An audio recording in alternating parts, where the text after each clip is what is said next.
saludar cordialmente a todos los participantes y de un modo especial a la señora Sara Shaw.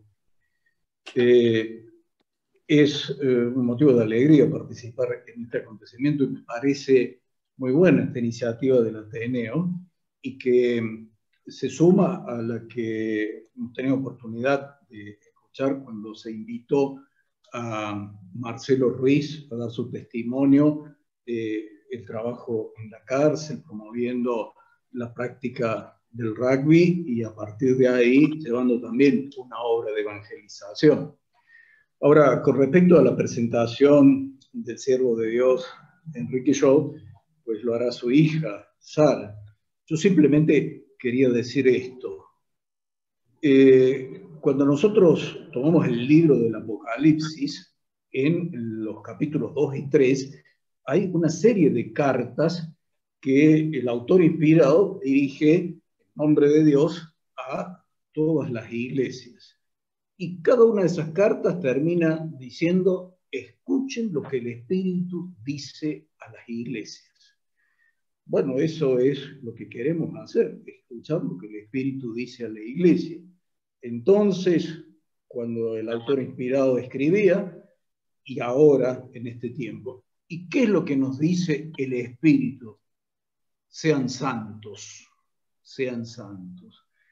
Fijémonos que esta palabra nos llega a través del Concilio Vaticano II, a través de la palabra del Papa San Juan Pablo II, cuando escribió esa exhortación al comienzo del nuevo milenio.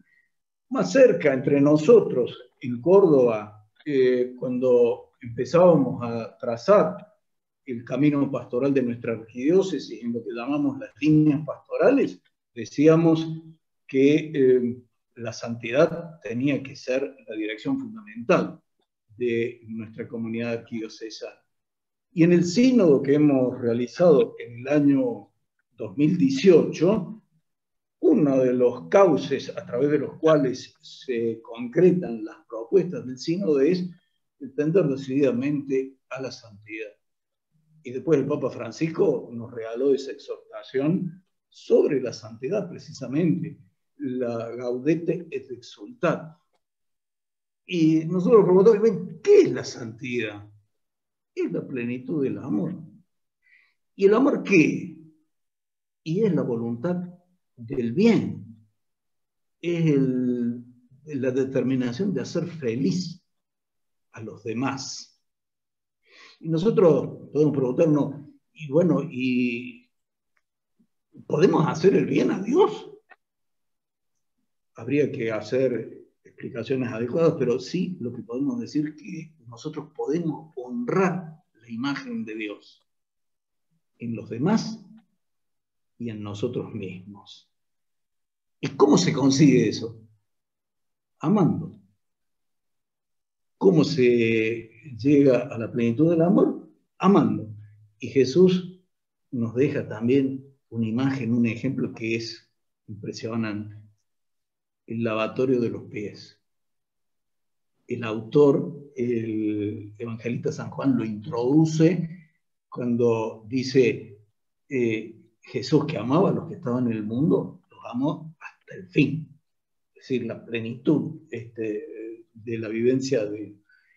Y ese gesto impresionante.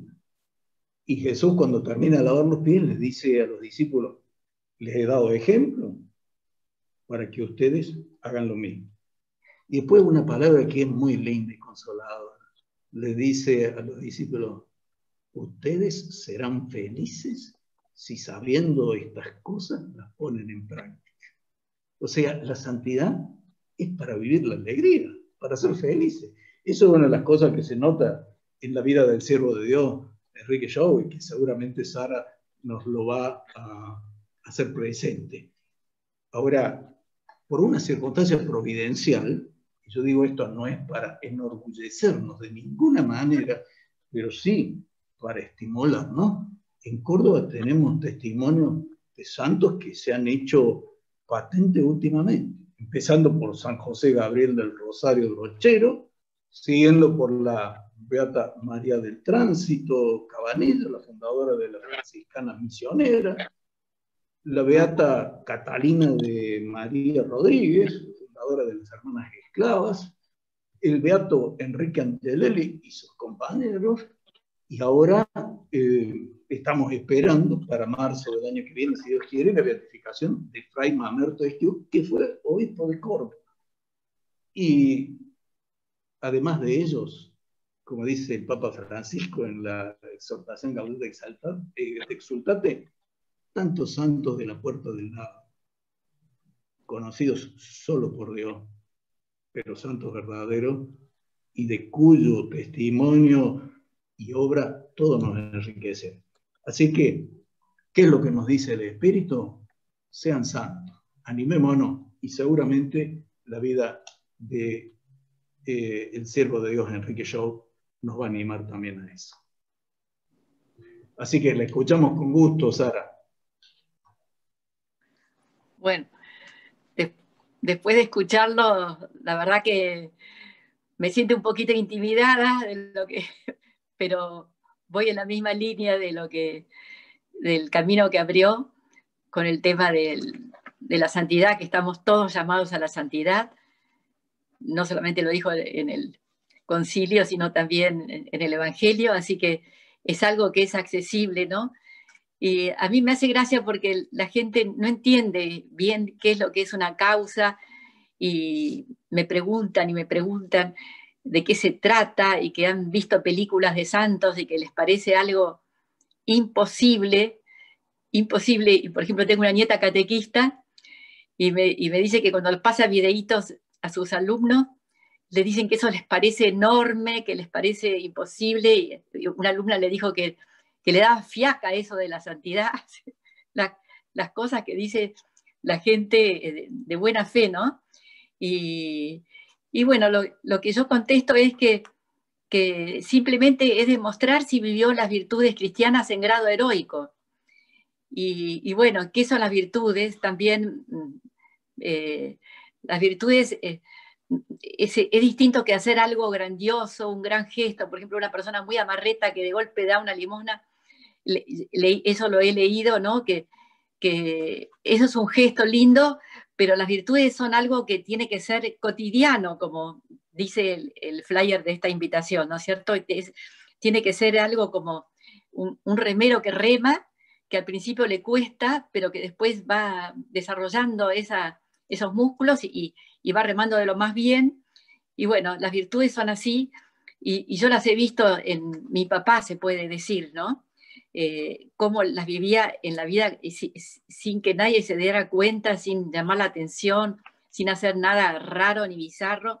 Las hacía muy naturalmente, pero se puede decir que su característica más importante fue el tema de la caridad y el tema de la alegría, ¿no? Hay muchos testimoniantes que han hablado sobre estas características. Los testimoniantes son como 400 y se les pidió nada de adjetivos calificativos y simplemente que pongan episodios donde se señalara alguna virtud cristiana en grado heroico. Me lo aprendí de memoria. Espero que esté bien y que no diga ninguna herejía, ¿no? Virtudes cristianas en grado heroico.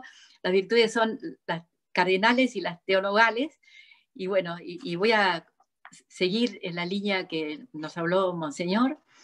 Que la primera virtud, la más importante se puede decir, es la caridad, porque es la que va en el primer lugar de los mandamientos.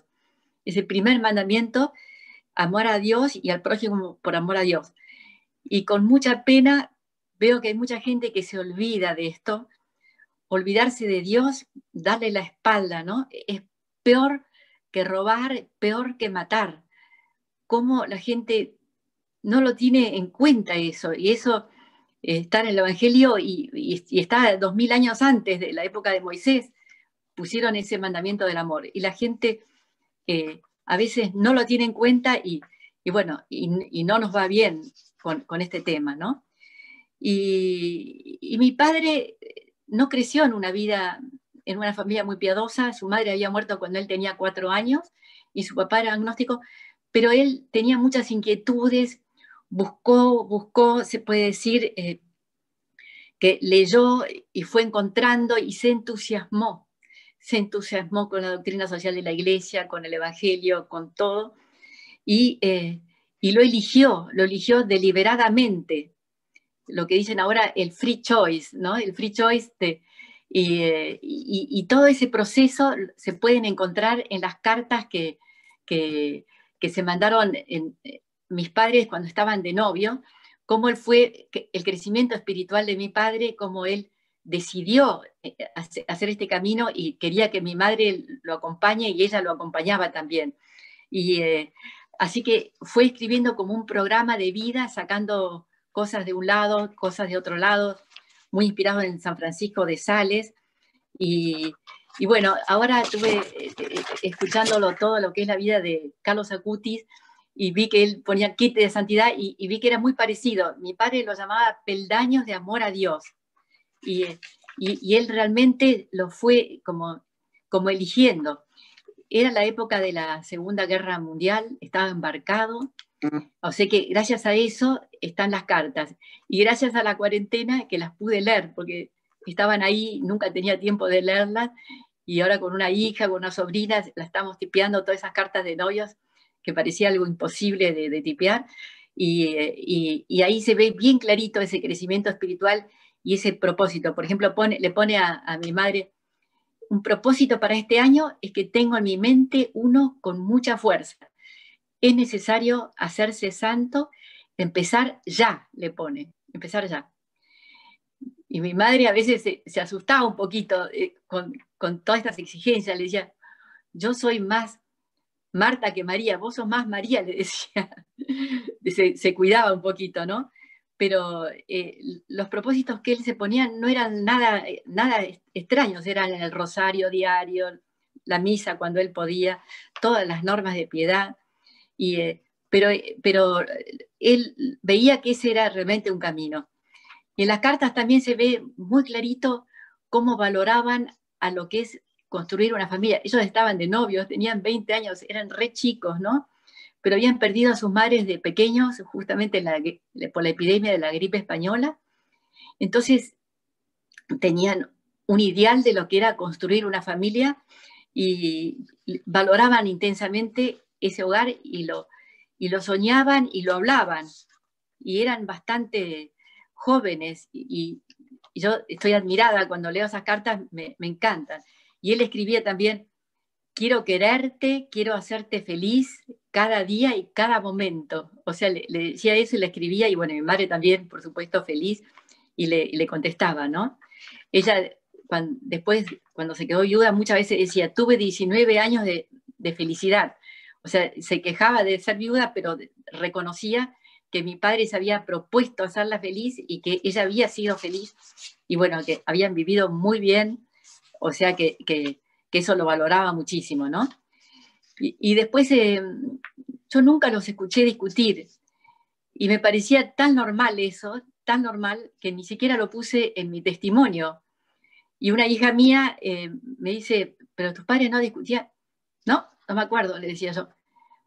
Y yo recién ahí me cayó la ficha de que había sido algo raro que nunca discutieran, porque uno normalmente dice A y el otro dice B, eso es lo natural, ¿no? Que siempre hay que tratar de consensuar. Y entonces le preguntó a mis hermanos, a los más grandes, porque los más chicos eran muy chiquitos, no se acuerdan: ¿alguna vez los viste discutir? No, nadie lo había dicho discutir. Lo decían con tal naturalidad que a mí no me llamaba la atención, ni siquiera cuando me pidieron hacer el testimonio no lo noté a eso, ¿no? Y después también me preguntan, seguramente me van a preguntar entre las preguntas, cuáles eran los defectos de mi papá, y yo digo que tampoco me acuerdo. Sé que tiene que haber tenido un montón de defectos y que la única sin manchas es la Inmaculada Concepción, la Santísima Virgen, pero bueno, yo como hija se puede decir que no lo percibía. Yo tenía 16 años cuando él murió, o sea que tan chica no era y tengo bastantes recuerdos, ¿no? Pero lo que quiero resaltar también es su alegría, como dijo Monseñor Ñáñez. Él era realmente, vivía intensamente la alegría y eso se lo había propuesto también. La alegría es un fruto del Espíritu Santo y bueno, y de solo llegar a casa, para nosotros era una fiesta, lo estábamos esperando, que él pegaba un silbido y bueno, salíamos corriendo porque como que irradiaba alegría e intensidad. Me imagino que vendría cansado, con miles de problemas, que las máquinas que se rompían de ahí de la fábrica, pero bueno, no lo demostraba, y realmente era, él venir a casa para él era realmente lo más lindo y lo que le daba mucha felicidad, y eso es lo que nosotros como hijos lo percibíamos. Mi madre puso en su testimonio que lo que más le daba felicidad a mi padre era estar con sus hijos. Y a mí a veces me da pena porque veo que hay chicos que los padres como que se incomodan con los chicos, que no le tienen paciencia. Y digo, no, pero los chicos no son tontos, se dan cuenta cuando los padres están molestos y desearían que cerrarse con llave en un cuarto y estar lejos de sus hijos. No, eso realmente a mí nunca ni se me pasó por la cabeza, ¿no? Porque él realmente quería estar con sus hijos, y ahí me encantó. Me preguntaron, ¿qué es lo que lo hacía feliz a tu papá y qué es lo que lo hacía sufrir? Capaz que me lo preguntan, pero estoy adelantando las preguntas. Y según mi madre, y para mi parecer también, él lo que más disfrutaba era estar en su casa con sus hijos. Quizá porque, como había perdido a su madre, él no había tenido esa vida de familia que la que nos dio a nosotros. Entonces él la valoraba muchísimo. Y después, ¿qué es lo que lo hacía sufrir?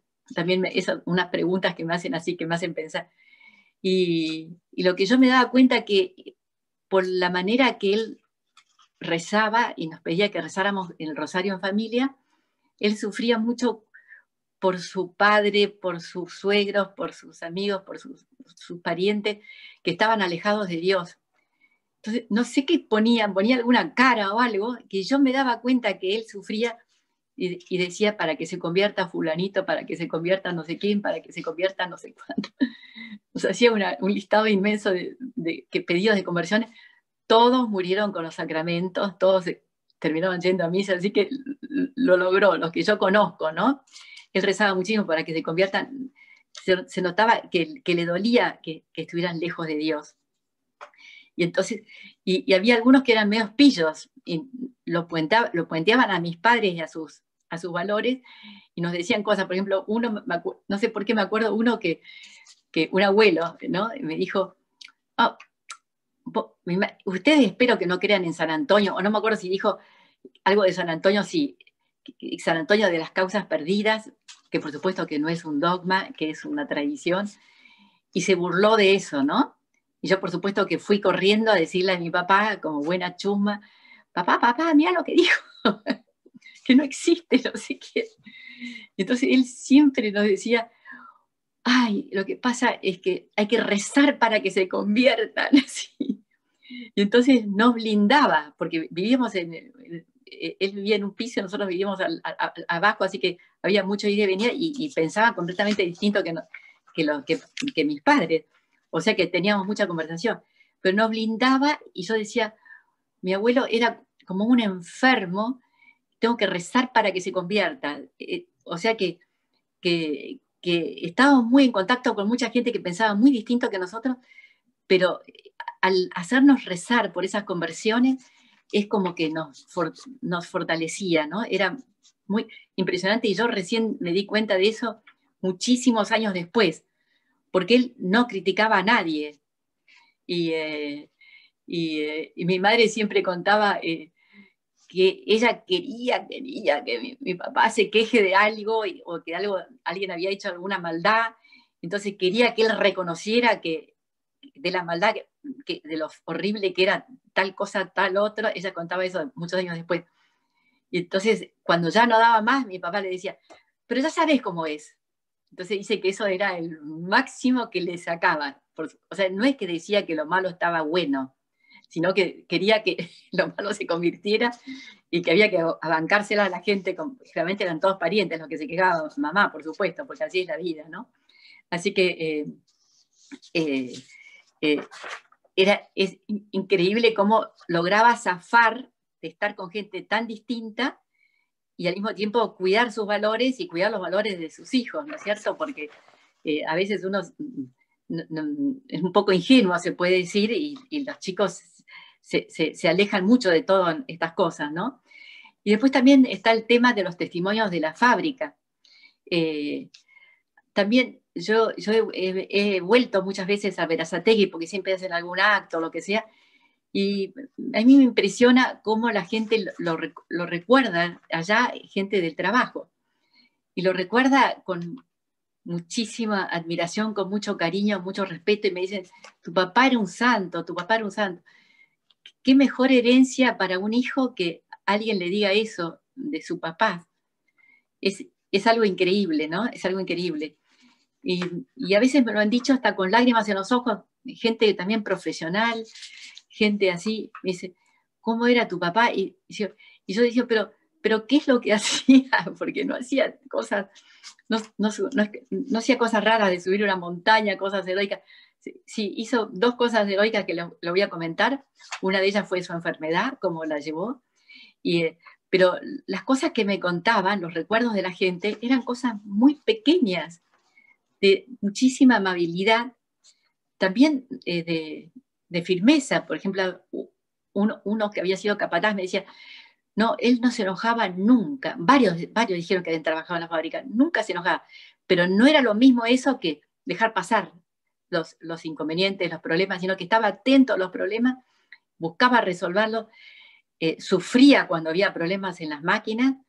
Contaban que, por ejemplo, una vez salía una burbujita en un platito de una vajilla, y bueno, tenían que tirar todos los platos y la máquina esa también, y se fue caminando a Luján para rezar para que la máquina se componga. O sea que no es que era despreocupado y no se enojaba nunca y todo le resbalaba, y no, realmente él trabajaba con mucha intensidad y estaba muy comprometido.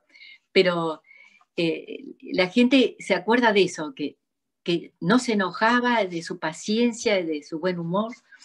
Y al leer sus escritos, uno ve que eso era como deliberado. Y yo pienso que la gente lo notaba, que eso estaba respaldado por alguna virtud cristiana en grado heroico, que era la caridad, de no faltar a la caridad, de tener confianza en la providencia, no sé.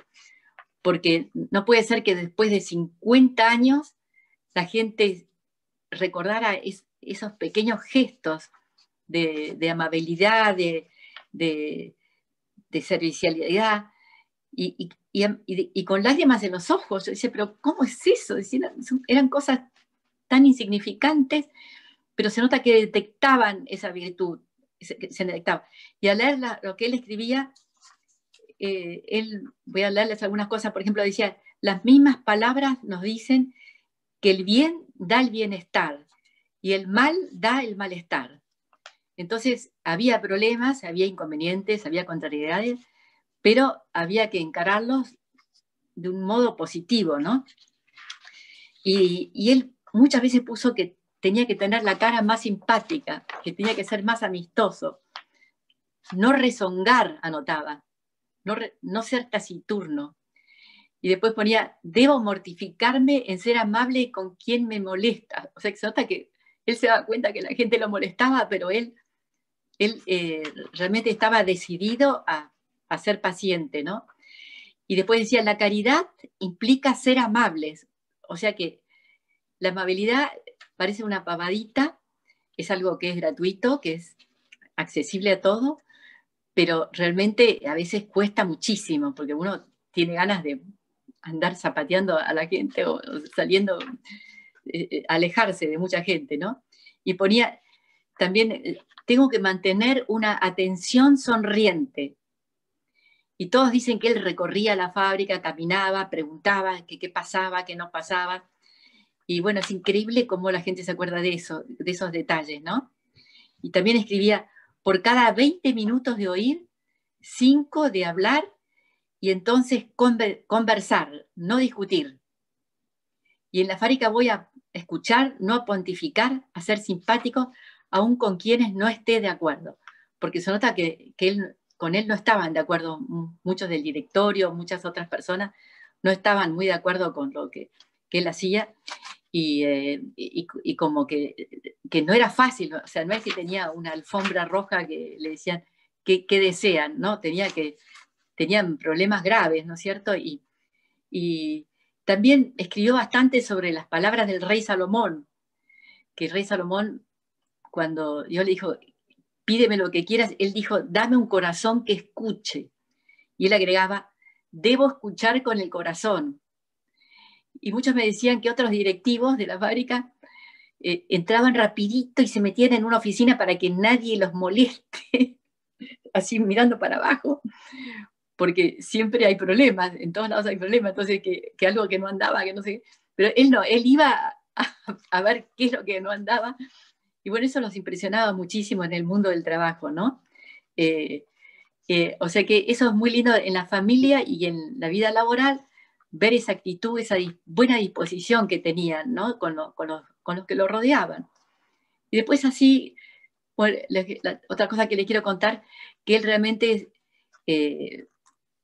por las leyes del salario familiar, se puede decir que él fue el autor, el que consensuó, muchísima gente estaba muy de acuerdo que había que tener una ley de salario familiar, pero claro, la pereza de hablar con los legisladores, con el Ejecutivo, con las cámaras empresariales, todos dicen que hizo unos recorridos bárbaros, se movilizó con la guía, con esto, demostró que era importante, decía que si alguien da un hijo a la patria, había que apoyarlo, entonces era con una caja, un fondo de compensación para que no genere inflación, el aumento de los salarios, y todavía eso sigue funcionando, parece, eso me decían unos economistas, que parecía algo, o sea, todo el mundo estaba de acuerdo, todo el mundo decía que lindo, que bueno, pero no se tomaban el trabajo de poner el moño.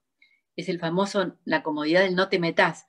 O sea que realmente se puede decir que le costó mucho tiempo y mucha energía, pero se logró poner la ley de salario familiar. Después, otra cosa que fue así, sí, que fue bastante heroica, eso también lo aseguraba mi madre, ¿no? Que en el año, en las fábricas todo el tiempo hay como ciclos de, que de golpe hay muchos pedidos y de golpe no. Y en el año 1961 fue un año tremendo, porque Frondizi, con la época de Frondizi hubo huelgas, golpes militares, mucha inestabilidad, y entonces todo se frena. Y estaba la fábrica llena de envases, porque era una fábrica de vidrio, pero no había pedidos.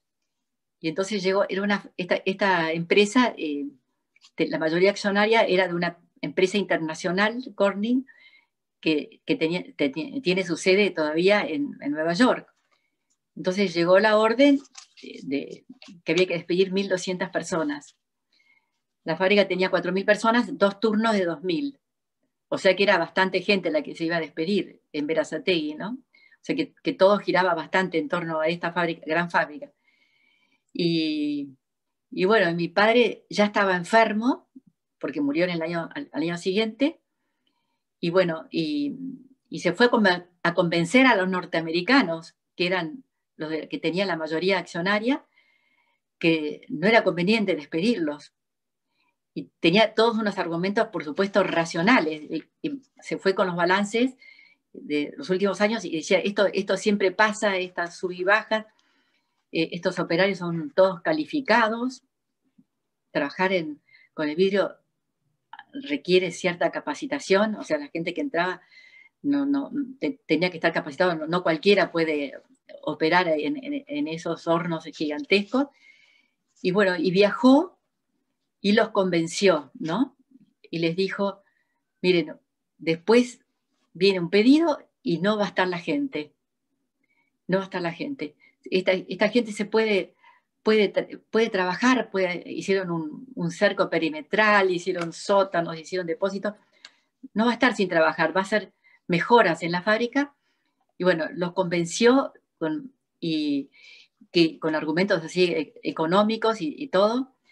Y bueno, y después de unos meses, de pocos meses, 3 o 4 meses, apareció que vino la Pepsi, les encargó las botellitas y estaba la gente y se pudo responder a ese pedido.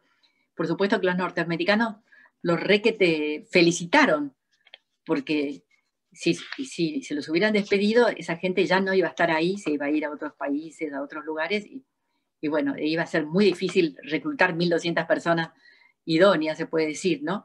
O sea, él a la empresa decía que era una comunidad de vida, no era la visión así tan economicista, cerrada, que la empresa solamente tiene un objetivo de rentabilidad.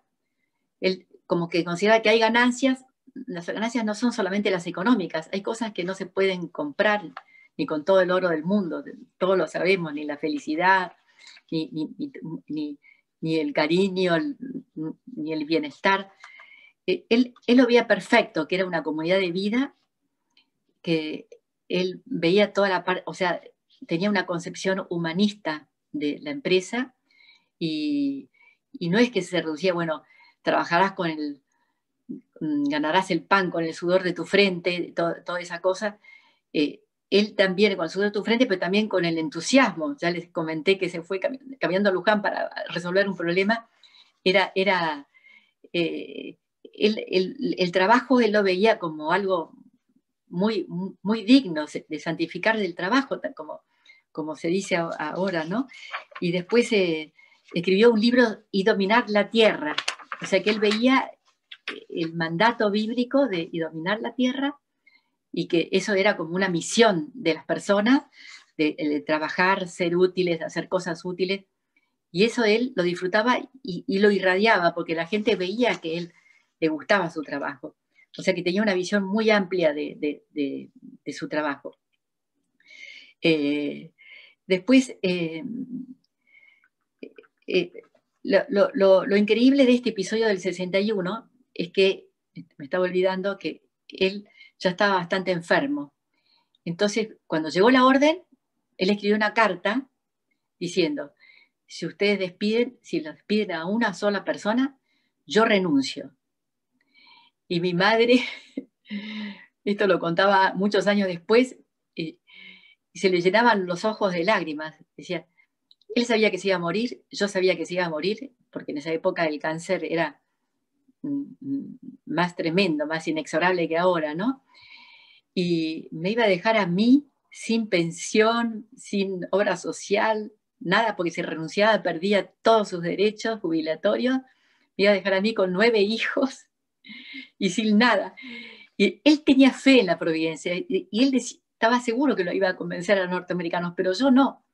Yo nunca tuve tanta fe como Enrique. Lo seguía, pero la verdad, o sea que eso fue para mí lo más fuerte. Viendo la historia de vida de él, veo que eran todos detalles así, muy normales de la vida diaria, pero ahí él se jugó a su familia, jugó y le fue bien. Bueno, lo felicitaron y estaba muy contento. Y después ese tema de la comunidad de vida se plasmó mucho en la enfermedad de él, porque él en esa época operaban al cáncer, entonces lo operaban, después volvían a operar, y siempre necesitaba sangre, transfusiones de sangre. Y una vez le hicieron una gran transfusión de sangre, y como más de 260 empleados fueron a dar sangre esa segunda vez, y entonces pudo regresar y le pudo agradecer. Entonces le decían eso: ahora estamos tan unidos que compartimos la misma sangre, le decía eso, porque en esa época había mucha la grieta, de este tema de ser adversarios, antagonistas, el sindicato, todo ese tema era muy fuerte, toda esa ideología, ¿no? de los sindicatos por un lado, los accionistas por el otro, todos tironeando para distintos lados, y él no tenía esa mentalidad. Él tenía la mentalidad había sido marino, y que estamos todos en un mismo barco y que tenemos que tirar todos para adelante. Eso él lo tenía, y era tan fuerte eso, que cuando me preguntaron si él era de algún club de fútbol, yo dije, no, nunca hablaba bien de ningún club, porque uno ve que la gente se divide, porque yo soy de River, yo soy de Boca, bueno, en Córdoba tienen talleres, ¿no? Sí, sí, lo que sea. Y la gente discute horas. No le gustaban esas discusiones, ni siquiera de fútbol, que es una cosa así amena, qué sé yo. Tenía muy fuerte esa mentalidad de la armonía, del equilibrio. Eso, si tengo unos minutitos todavía, me estoy pasando, porque, porque cuando a él le tocó estar como gerente, como que se llamaba director delegado, en los últimos años del gobierno de Perón y los primeros años de los gobiernos militares, y ahí hubo como un péndulo. O sea que antes del 55 se podía decir que había mucha fuerza en los sindicatos, y después vino Lonardi que dijo no hay ni vencedores ni vencidos, y Aramburu cerró los sindicatos, lo cerró, la CGT se cerró. En la fábrica, no se cerró, en la fábrica de Berazategui no se cerraron, pero mi padre ahí estaba muy preocupado por estos temas legales. Y entonces se puede decir que fue, lo que me dijeron a mí, que fue como un primer asesor del episcopado que hizo una pastoral colectiva sobre los derechos de los trabajadores, para enfatizar los derechos de todos. La pastoral colectiva que es muy conocida, y porque él siempre en búsqueda del equilibrio, cuando el péndulo se fue para el otro lado, él buscaba el equilibrio de no, que no se toquen esos derechos, y él decía que los sindicatos lo hacían ver a él las cosas que ni los ingenieros veían. Y hay testimonios de que muchas veces el que estaba ahí en la trinchera le decía, mira, acá hay un problema, pero pienso que se puede resolver así, y él valoraba muchísimo la opinión de los que estaban ahí, porque no era chiste, ningún trabajo de chiste. Así que bueno, eso quería recalcar, y todo su gran así deseo de armonía, de ver, de fijarse más en los que más necesitaban, en toda la gente que trabajaba con él. Decían que los conocía a sus familias, le gustaba ir a almorzar, no había ahí ni pizzería ni parrilla, entonces muchas veces me voy a almorzar a tu casa, le decía, y se iba ahí, porque todos vivían más o menos cerca de la fábrica, ¿no? Así que bueno, tengo más cosas, pero bueno, espero que tengan preguntas. Así que bueno, lo único que quería también comentar, que me encantó esto del Fratelli Tutti del Papa Francisco, y que él pide renacer la hermandad como una manera de resolver los problemas en conjunto, porque aisladamente no se puede resolver nada. Así que cuando leí eso decía, bueno, así era mi padre, él valoraba mucho el tema del equipo, de lo conjunto. Así que por eso le estoy marcando el tema de la armonía, y de eso, cuando dijo eso de compartimos hasta la misma sangre, ahí eso es lo que más la gente se acuerda, y lo que más me emociona, porque él ahí estaba diciendo que estaba unido, pero hasta en lo esencial, que es la sangre.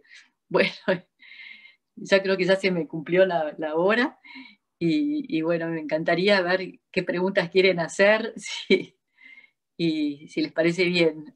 ¿Eh? Bueno, Mariana, el padre, eh, eh, como quieran, ya me pasó el tiempo, ¿no? Sí, o quieren que siga, ¿no? No, Estamos todavía, si querés completar alguna no, idea, no, estamos bien ya con el tiempo. les di Un un panorama. panorama, un panorama. Sí. Bueno, entonces, Carlos, no sé si querés empezar a leer las preguntas que han hecho las personas. Bueno, Sara, muchas gracias. Bueno, empiezan a llegar algunas preguntas, algunas felicitaciones. Acá Juan Viaña pregunta si Enrique tuvo que luchar contra algún tipo de difamaciones o personas que se oponían a lo que él decía. Y la verdad que sí, a todo el mundo le toca, pero acá fue increíble, porque empavadita se nota. Yo, como ya pasaron tantos años, casi más de 50 años, no se puede saber, Pero, por ejemplo, había una pavadita, voy a comentar. Claro, él tenía esa visión muy humanista y el arte es parte de lo humanista. Y los vidrieros, muchos eran bastante artesanos. Yo me acuerdo que yo iba por ahí de visita y no sé, que agarraban una gota de vidrio, me hacían un patito. Eso, me acuerdo que mi padre no quería que se saque nada de la fábrica, pero me daban un patito y lo hacían en un instante. O sea que ahí se tocaba un poco el arte con el vidrio, había cosas. Y, y por ejemplo, entonces había una sección artística. La cerraron a la semana siguiente del fallecimiento de mi padre. Eso es increíble. La directora se cansó de comentar. O sea, esa sección hacía cosas muy lindas, muchas cosas así en serie, como las cosas de bazar, jarras o copas un poco mejores que las de diario, pero también hacía piezas que están en museos en Estados Unidos, también en Washington, en el museo más grande del mundo de vidrio, que es el de Corning, que hay como 85 piezas. O sea, por ahí no era tanto, la ganancia no era tanto económica, pero sí era mucho prestigio y mucho marketing, como dirían ahora, porque todo el mundo sabía de estas cosas, de esta gran artista Lucrecia Moyano, que creo que eres de origen cordobés. Lucrecia Moyano, no sé qué es Moyano, porque sé que hay muchos Moyanos, hacía cosas de súper vanguardia, que están acá muchas en el Museo de Arte. La despidieron a los 2 días que murió mi padre. Entonces ahí uno va viendo cómo la gente que estaba alrededor de él, bueno, se lo bancaba porque él era el gerente, pero apenas murió y hicieron lo que quisieron. Y por ejemplo, había una revista, Rigo Visor, que empezó en el año 47 y mi hija Sarita fue a Berazategui porque escribió un libro, dice que las vio en el Museo de Berazategui todas del año 47, que mi padre empezó a trabajar ahí a fines del 46, y la última en agosto del 62. O sea, cuando murió, chau revista. En la revista se publicaban los casamientos, las primeras comuniones, si alguien había estado 40 años de la... Porque esta fábrica venía del año 1880, una cosa así, había empezado como fábrica de tinteros y bueno, con varios socios franceses, después había ido agrandando con más accionistas, hasta que quedó en manos de los americanos. Pero la gerencia se nota que no le importaba nada a la revista, que a todo el mundo le encantaba la revista y que era un factor de comunicación. O sea, no valoraban esas cosas que no creo que le costaran mucho dinero y mucha gente la atesoró, pero todavía la guardan. Y en el museo murió y la cerraron. Entonces eso quiere decir que no estaban de acuerdo con la revista, ni con la sección artística, ni con Lucrecia Moyano. Y después, por ejemplo, también había como todos los empleados fallecidos inscribían en una especie de monumento los nombres de los que habían muerto en la fábrica. Entonces, prácticamente el penúltimo fue mi padre, después no lo hicieron más, porque vino la mentalidad esa, que lo único importante es lo rentable, lo económico, y chau todos estos otros detalles de humanidad, de cariño, de camaradería, que hacen, que son importantes para la calidad de vida, porque una cosa es ir contento a un trabajo y otra cosa es ir con una mala sensación. Cuando uno va contento a un trabajo, está deseando ir a trabajar, está deseando ir porque uno ve las cosas que se hacen, ve los resultados, y otra cosa muy distinta es ir porque tenés que ganar el pan con la sudor de tu frente, ¿no? Es muy distinto. Entonces, él tenía todos esos detalles y eso demuestra que él estaba rodeado de gente que no pensaba como él, que tenían otra mentalidad. O sea, yo no estaba ahí, era chica, mi padre jamás se quejaba, pero con esos pequeños hechos que les estoy contando, que indican que había otra cultura, que cuando él murió, y esa cultura venía de antes.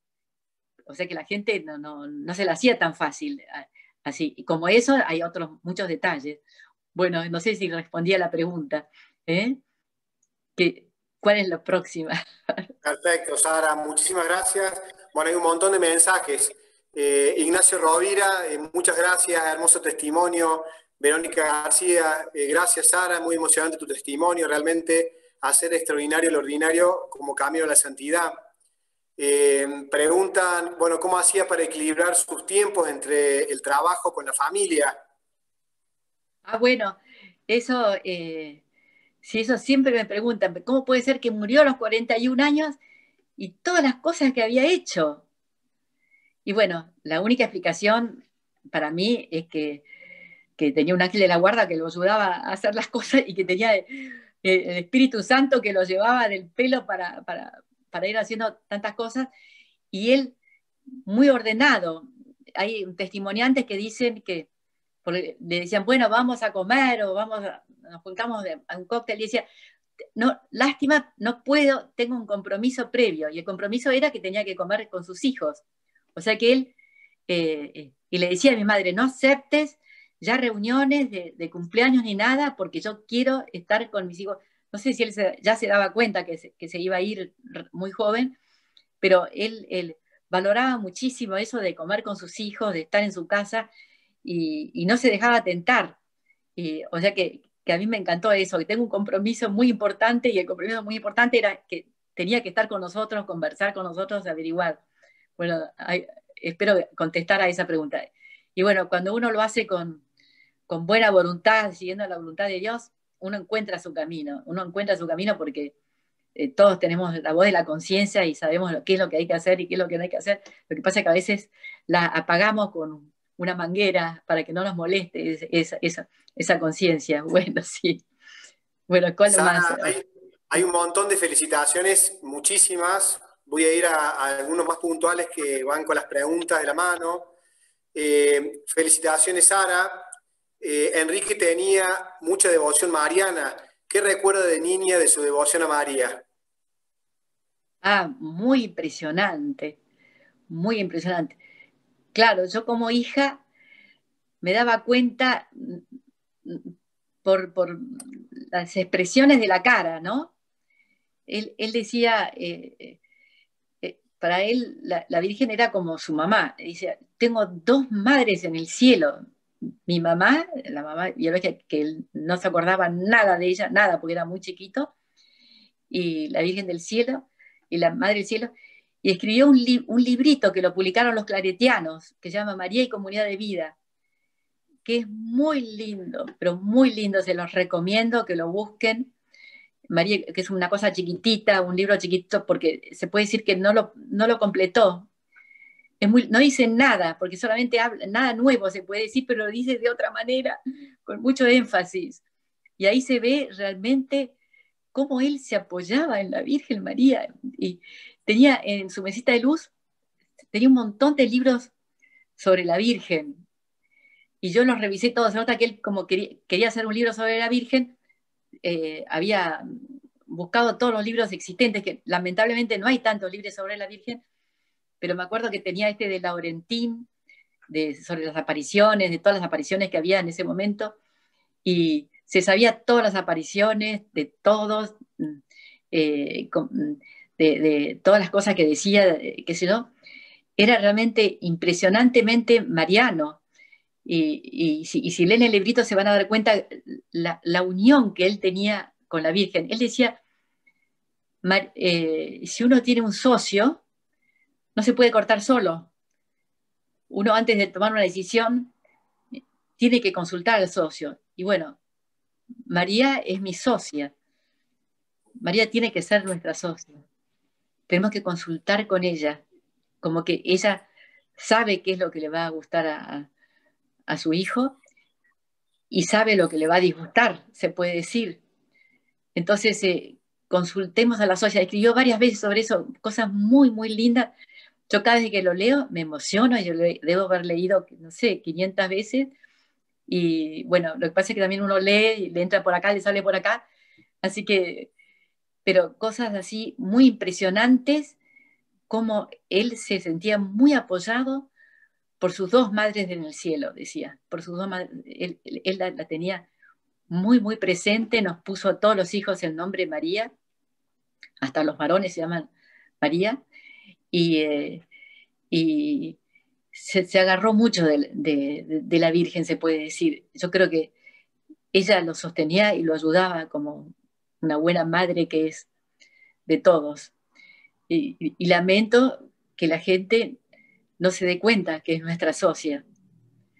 Lo lamento porque se pierden mucho. Y lamento que yo también muchas veces, hasta me olvido a veces de ella y me acuerdo de las cosas que decía mi padre, me hago el propósito, pero siempre en la vida que uno corre mucho, uno se distrae y hasta uno reza el rosario así mecánicamente, pero las cosas que él escribió sobre la Virgen son algo muy lindas, y ya les tiré una, por lo menos eso, que uno tiene que consultar con un socio antes de tomar una decisión.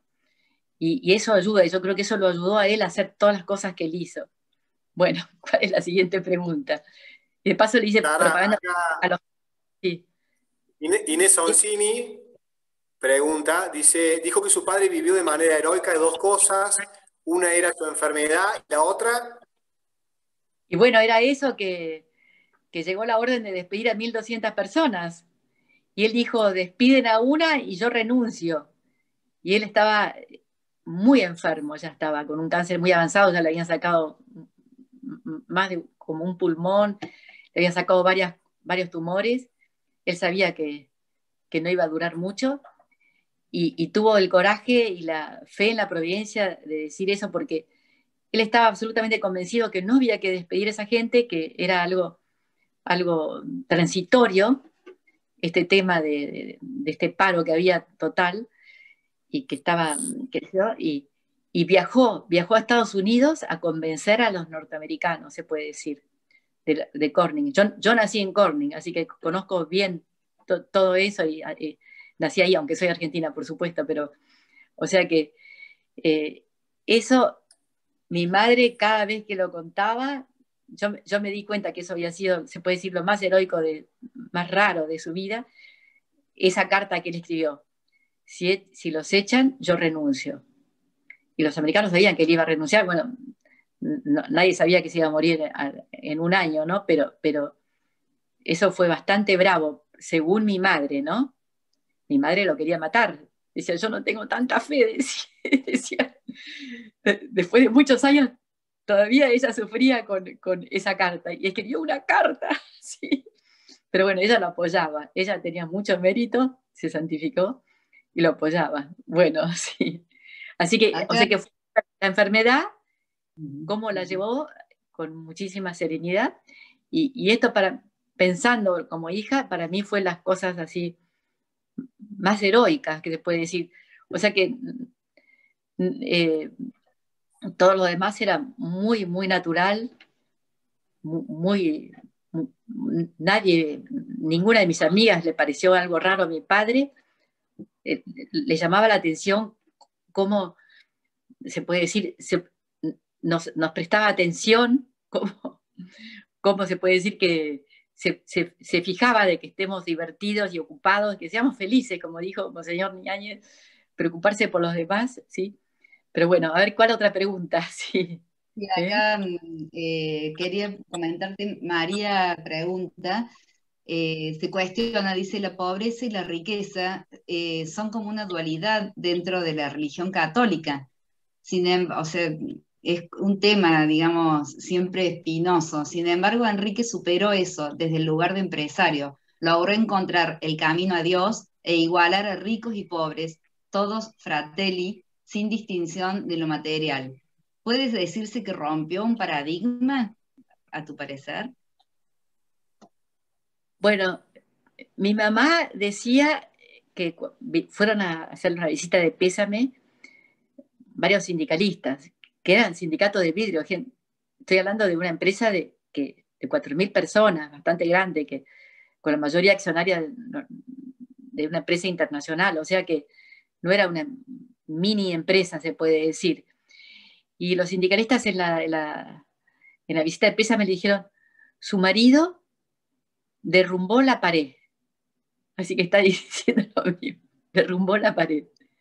Yo pienso que su formación de marino tiene que haber influido. Hablando con marinos, amigos, me dicen, los apóstoles eran marinos, me decían. Y todo el que flota arriba del agua se siente la fragilidad. Uno está más frágil que en terreno firme, se puede decir. Entonces, estar flotando en el agua da una sensación de hermandad, de camaradería, de compañerismo, muy fuerte, porque si se hunden todos, nadie se salva, no hay ninguna separación, se puede decir. Entonces, yo pienso que la providencia lo fue formando, porque él a los 14 años decidió irse de su casa, meterse en la escuela naval, estaba en el Colegio La Salle, y no sé por qué estaba adelantado 2 años, y los otros compañeros tenían 16 años, y él a los 14 años entró, porque la escuela naval son como los 2 años últimos de la secundaria y 2 años de la universidad. Era muy chiquito, pero tan chico, ya él se daba cuenta que en su casa él estaba como muy mimado, se puede decir, tenía una empleada que le daba de comer lo que él quería, o sea, hacía lo que quería. Mi abuelo trabajaba, tenía que viajar, y él pensó: en la escuela naval voy a forjar mi carácter, y lo puso por escrito.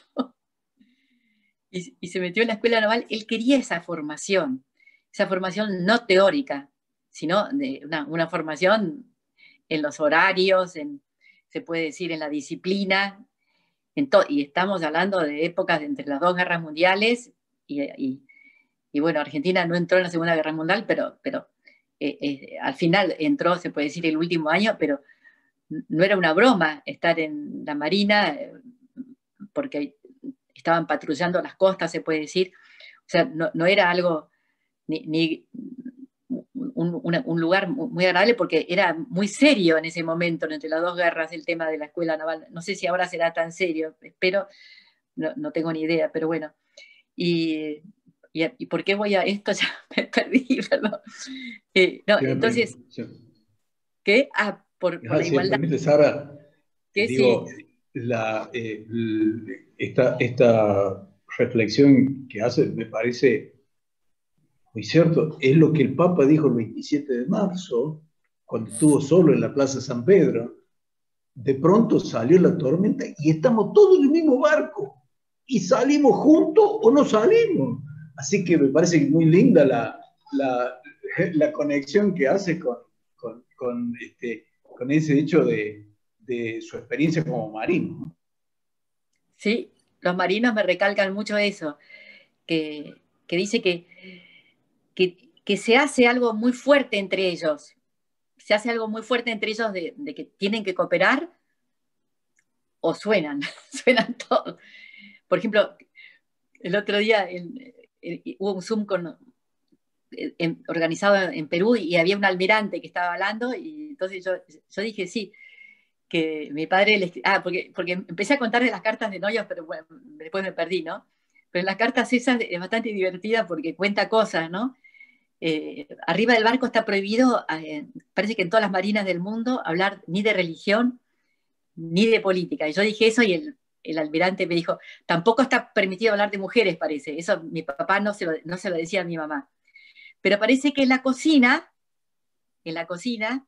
no tenían el mismo reglamento. Entonces, cada 2 por 3, los cocineros agarraban a trompadas y se quedaban sin comer. O sea, se quedaban sin comida. Entonces, ellos se preocupaban muchísimo por el tema de la comida.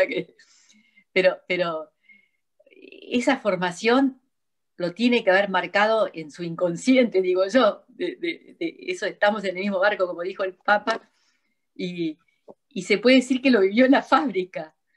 Lo tenía él no era forzado.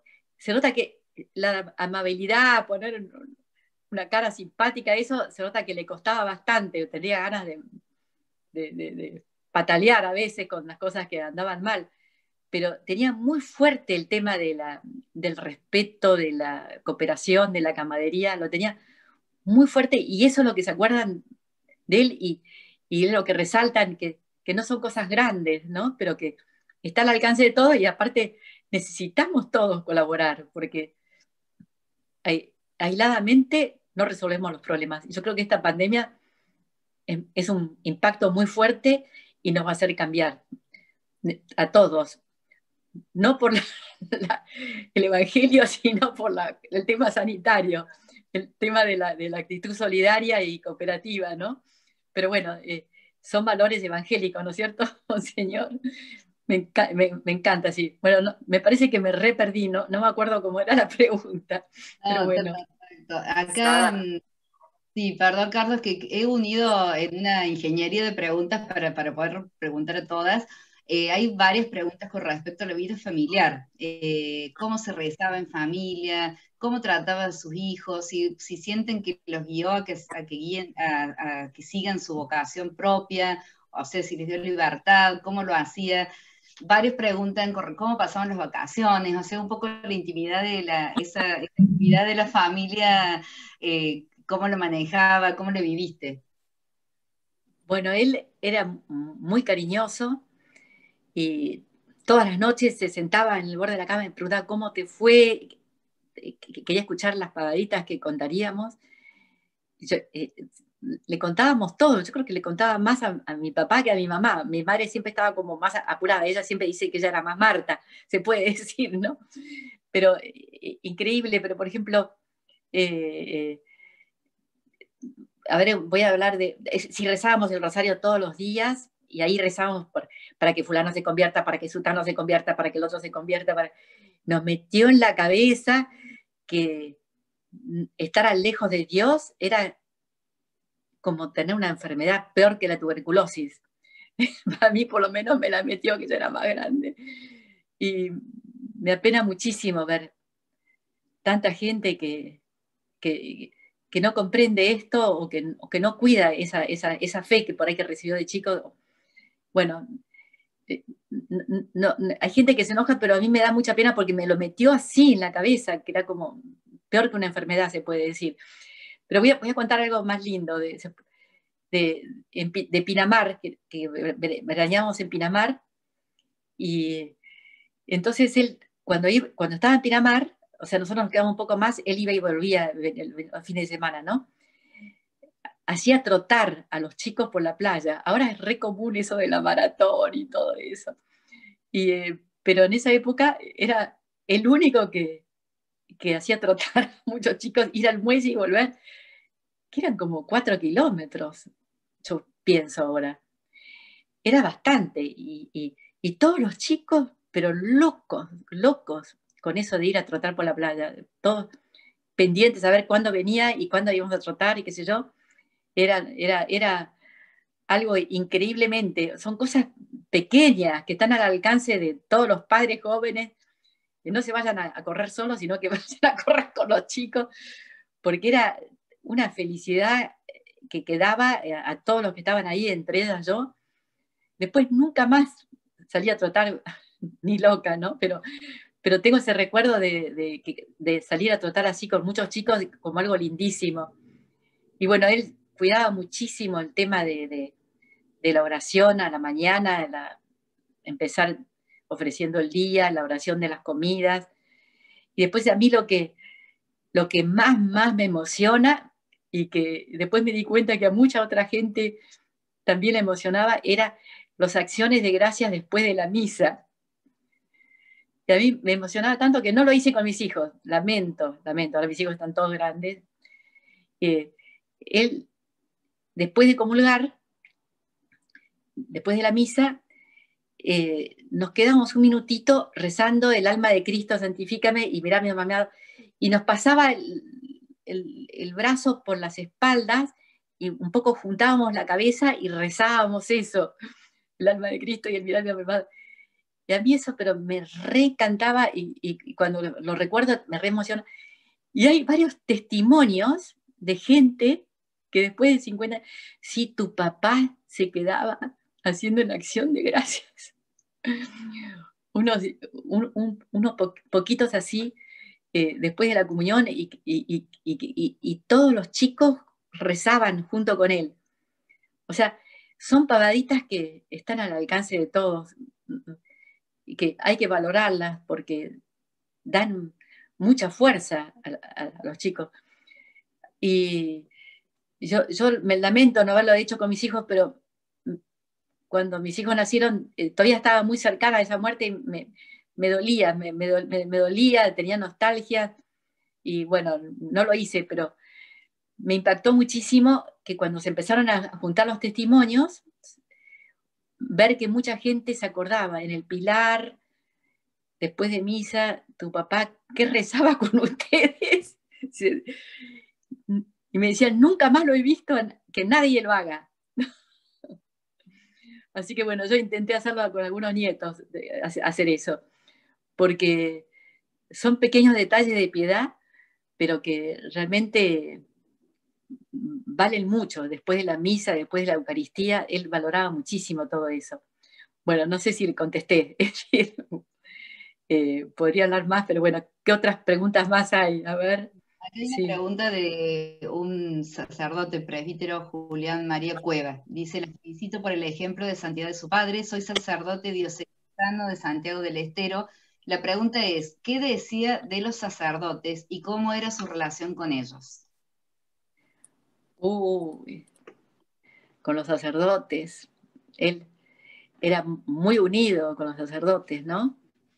Justo ayer creo que fue el centenario del cardenal Piroño. Eran amigos, se llevaban un año, porque el centenario de mi padre es el año que viene. El padre Moledo de Monseñor Iriarte, que fue obispo de Reconquista, él era, yo me daba cuenta que eran sus mejores amigos, sus mejores amigos. Él valoraba muchísimo y rezaba muchísimo para tener un hijo sacerdote. Siempre rezaba. Y lo tuvo. Tengo mi hermano Juan Miguel, que es sacerdote del Opus Dei, que hace 42 años que está en Kenia, en Mombasa. O sea, que lejísimos. Vino en estos 42 años 4 veces nada más. Y ya casi habla, en otro idioma, casi habla poco castellano, ¿no? Se puede decir. O sea, tuvo su hijo sacerdote. Yo creo que fue producto de sus oraciones. Él valoraba muchísimo. O sea, tuvo una fuerte, se puede decir, vocación religiosa cuando, de 19 y 20 años, con esto de los peldaños del amor a Dios y todo eso, pero se nota que nunca tuvo una vocación religiosa, tuvo una fuertísima vocación por la vida en familia. Yo creo que eso fue provocado por la falta de su mamá y por la falta de familia que él tuvo de chico, no se puede decir, porque mi abuelo trabajaba en un banco y tenía que viajar mucho tiempo, estaba en Nueva York. Entonces, él quería muchísimo a los sacerdotes, y me acuerdo haberlos visto caminar, los invitaba a casa y haberlos visto caminar por la playa, a él y con Monseñor Iriarte. Y hay varios testimonios de sacerdotes en un libro también publicado por los claretianos con recopilación de testimonios. Bueno, no sé, era algo especial. Yo me daba cuenta cómo él valoraba esa vocación, la admiraba, cómo era con el padre Moledo nos casó, sí, sí, era muy especial. No he visto a otras personas así tratar a un sacerdote como los trataba él. Es como que para él eran algo más que sagrado, se puede decir. Es algo sagrado, un sacerdote está consagrado, pero bueno, hay varios testimonios que hablan sobre ese tema. Y voy a contar algo gracioso. En Berazategui había una parroquia que se construyó, que mucha gente se llama la Sagrada Familia, ¿no? Y que estaba ahí de párroco un sacerdote italiano que hablaba muy mal el castellano, que se llama el padre Policiquio. Y bueno, y mi papá iba y lo tenía de confesor. Entonces se iba y se confesaba, y le decía, me voy a almorzar a la parroquia, y se iba a almorzar y se confesaba con el padre Policiquio. Y mi madre cuenta, mi madre hizo un testimonio larguísimo, lindísimo, muy, muy impresionante. Entonces le decía, vos conocés a tantos sacerdotes, obispos, ¿por qué te vas a confesar con un sacerdote que ni siquiera sabe hablar bien castellano, Berazategui? Y papá le decía, no, es lo que yo necesito, es muy santo ese padre, es muy santo. Es lo que yo necesito porque es exigente, no sé qué cosa le decía. Y, o sea, él tenía antenitas con los sacerdotes, con todos, y no sé, los cuidaba, me parece. Sí, los valoraba. Ojalá todos hiciéramos lo mismo que hacía mi padre, mucho más. Así que bueno, espero haber contestado, ¿no? Bueno, Sara, vamos a tener que hacer, Sara, yo, segunda vuelta, la próxima reunión, porque hay un montón, pero un montón de preguntas, de agradecimiento, realmente hay un montón y se nos van los tiempos, un poco de lo que hayamos planificado. Así que agradecerte, Sara, por tu tiempo, tu testimonio, por acercarnos a tu padre, para poder conocerlo un poquito más, a este santo tan actual, un santo de la vida cotidiana, con su familia, su trabajo, preocupaciones, lo mismo que podemos experimentar todos los que estamos en este encuentro. La verdad que nos deja un ejemplo muy cercano de que la santidad es posible. En lo personal me quedo con la alegría de vivir que tenía Enrique, que nos contaste en la primera parte de la charla, y con su pequeño consejo de santidad, empezar ya, ¿no? Eso que comentaste, que me parece que es un puntapié súper importante. Bueno, el arzobispo Ñáñez, no sé si quiere hacer algunas palabras, nos quiere dar una bendición, un cierre final. Sí, con mucho gusto. Yo, en primer lugar, quiero agradecerle a Sara por su testimonio. Ha sido realmente muy lindo. La calidez, la cercanía, la intensidad. Ahora, el título que se había elegido para este encuentro parece que se ha manifestado en este testimonio de Sara, ¿no? Decía, una santidad cercana, alegre y cotidiana. Cuando se hizo esa presentación de la figura de Enrique Jou acá en el arzobispado hace unos años, después un miembro de ACDE me obsequió una pequeña filmación donde se relata la vida, y está muy lindo eso, ¿no? A mí me hizo mucho bien y me impresionó eso, la alegría de este hombre. Esto es la santidad. Esto es la santidad. Fuente de alegría. Creo que una de las cosas impresionantes en él también es cómo buscó interiorizar y hacer práctica la doctrina social de la Iglesia, que no es otra cosa sino la aplicación del Evangelio a la realidad de la tarea en la sociedad y en el trabajo. Eso es un ejemplo, pero precioso. Ojalá que también cuando la Iglesia lo proponga como modelo, también pueda ayudar a tantos empresarios a decir, bueno, no es una utopía, este hombre lo hizo. Puede ser que con esfuerzo también otros puedan seguir esa huella. Ahora, hay una cosa que dijo Sara que me parece que es capital. Enrique eligió este camino. Este es el punto. La santidad es una propuesta, pero somos nosotros quienes tenemos que elegirla. Este hombre la eligió y la eligió con generosidad.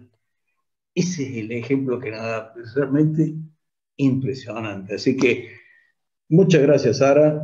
Muchas gracias a Ateneo de Juventus por haber promovido esta iniciativa. Creo que nos ha enriquecido a todos, ¿no? Y entonces le damos gracias al Señor, honrando la memoria de Enrique. Le rezamos también una Ave María a la Virgen y enseguida les doy la bendición. Dios te salve María, llena eres de gracia, el Señor es contigo, bendita tú eres entre todas las mujeres y bendito es el fruto de tu vientre Jesús. Santa María, Madre de Dios, ruega por nosotros pecadores, ahora y en la hora de nuestra muerte. Amén. Nuestra Señora de Luján, patrona de nuestra patria, ruega por nosotros.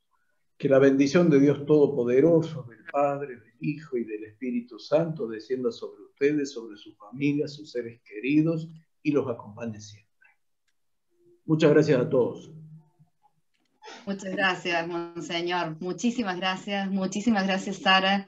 Ha sido un encuentro muy emocionante, muy lindo, nos ha llegado al corazón.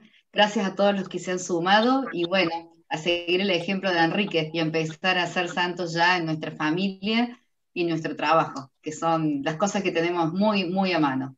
Muchísimas gracias. Y será hasta el próximo encuentro. Gracias. Gracias, Sara. Muchas gracias. Muchas gracias. Gracias, Arzobispo. Muy lindo, felicitaciones.